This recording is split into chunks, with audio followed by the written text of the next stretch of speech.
Bom, hoje nós vamos falar de uma das etapas mais importantes no tratamento ortodôntico, que é justamente o planejamento do caso. Afinal, se o caso não for planejado corretamente, tudo vai ser mais complicado e imprevisível, gerando resultados inesperados que vão comprometer a velocidade da conclusão do caso e a qualidade final. Então, se você está iniciando em ortodontia e tem dúvidas sobre esse assunto, fica comigo até o final, que eu tenho certeza que esse vídeo vai te ajudar a esclarecer muitas dúvidas que você tem sobre esse assunto. Eu vou falar sobre os 3 pilares fundamentais para você fazer um bom planejamento em ortodontia. Então fica comigo até o final. Lembrando que esse assunto é bem complexo. Se você quer um passo a passo mais aprofundado sobre o planejamento, eu tenho minha aula online de maloclusão, que é uma aula focada em planejamento baseado na documentação ortodôntica. Os links estão na descrição e no comentário fixado. Mas vamos lá, vamos então aqui ao conteúdo, vamos ao primeiro passo essencial do planejamento, que é o exame clínico. Exame clínico é aquele momento que você está presencialmente ali com o paciente, primeiro tendo uma conversa inicial para você conhecer quais são as expectativas, quais são as necessidades daquele paciente e tá também alinhando as expectativas com ele. Por exemplo, de repente o paciente tem ali um caso complexo com vários problemas que vão levar bastante tempo, independente do aparelho utilizado, enfim, vão levar tempo porque os problemas são complexos.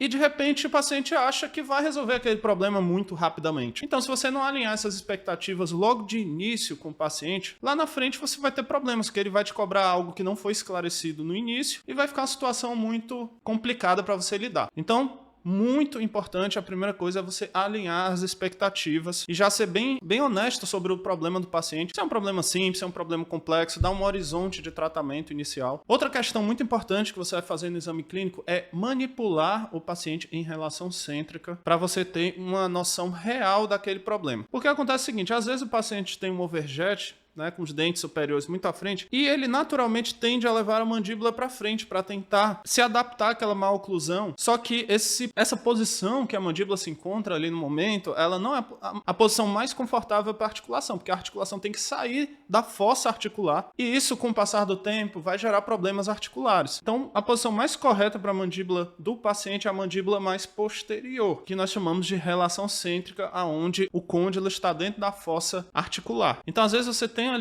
está diante de um overjet, mas quando você manipula em relação cêntrica, aquele overjet é muito maior do que o que aparenta ser. E isso vai ser fundamental na escolha da mecânica. Outro fator decisivo e importante a se fazer durante a primeira consulta é uma análise dos procedimentos clínicos que o paciente tem para realizar. Porque afinal, se o paciente tem ali problemas periodontais, gengivais, aí tem presença de cáries, presença de problemas odontológicos gerais que estão visíveis ali, esses problemas precisam ser corrigidos antes do início do tratamento ortodôntico, pois eles são prioridade. Bom, após feito esse exame clínico, é preciso que você anote tudo que você conversou, tudo que você observou, pontos, particularidades que você observou ali ao vivo, isso é muito importante, Você vai anotar e colocar num prontuário. Segunda etapa, documentação ortodôntica. Bom, após feito esses procedimentos, você vai encaminhar o paciente para fazer uma documentação ortodôntica, que são todos os exames. Esses exames vão incluir fotos. Nessas fotos você vai analisar a simetria facial, padrão facial, tanto as fotos frontais como laterais. Você vai identificar a coincidência da linha média superior e inferior com a face, para você saber em que linha média você vai trabalhar, se é a superior, se é a inferior, se é nas duas. E não só as fotos, nós temos radiografias, nós temos cefalometria. E essas radiografias laterais vão ser importantes para identificar aonde que está o problema, se está no arco superior ou se está no arco inferior. Se nós temos incisivos superiores muito vestibularizados, se nós temos incisivos superiores lingualizados mais à frente, se o problema está na maxila ou na mandíbula, porque aí a mecânica vai mudar dependendo de aonde está o problema. E aí, observando essa documentação ortodôntica, lógico, eu entro com isso em detalhes na minha aula online de maloclusão.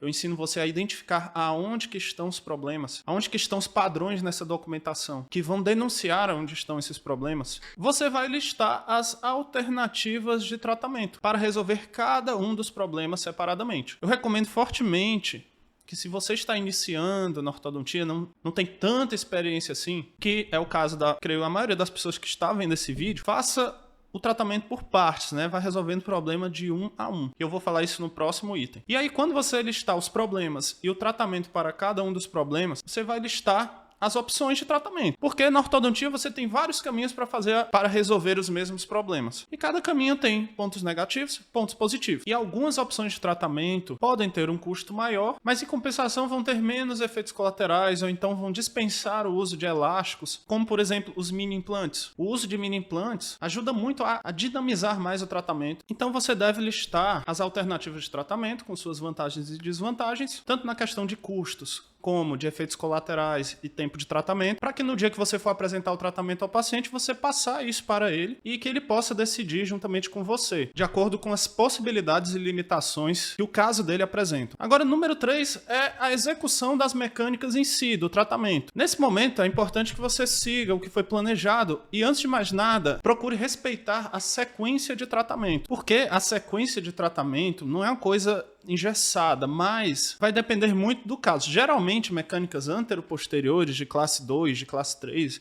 elas devem ser executadas quando os arcos estão bem alinhados e nivelados e nós não temos a presença de mordidas cruzadas. Então, vou dar aqui um exemplo. Vamos dizer que você tem aqui uma mordida cruzada bilateral total de ambas as arcadas. Nesse caso, nós precisamos descruzar essas arcadas bilateralmente, alinhar e nivelar o arco. E aí, se nós tivermos uma classe 2, por último, nós vamos fazer essa mecânica de classe 2 e classe 3. Então é importante respeitar essa sequência, porque se você deixar, por exemplo, para descruzar no final do tratamento, pode ser que ao descruzar você tenha uma interferência na região posterior e isso impacte na região anterior e você tem uma surpresa ao final do tratamento e você vai ter que consumir mais tempo para corrigir o que poderia ter sido feito no início. Então, para você ter um tratamento mais previsível, é importante que você respeite essa sequência de tratamento, principalmente se você está no início da sua jornada aí na ortodontia, para que você tenha movimentos mais previsíveis e possa caminhar progressivamente para a finalização sem demais surpresa. A gente sabe que a maioria dos casos que aparecem no consultório são casos de classe 2, que é a má oclusão mais prevalente. Então vou deixar os 2 melhores vídeos do canal sobre o assunto, tratamento da classe 2 com elásticos e tratamento da classe 2 com extrações. Tenho certeza que vão complementar o seu aprendizado. E se você quiser um material mais voltado para planejamento com mais profundidade, conheça minha aula online de má oclusão. Os links estão na descrição e no comentário. Muito obrigado por assistir até aqui e até o próximo vídeo.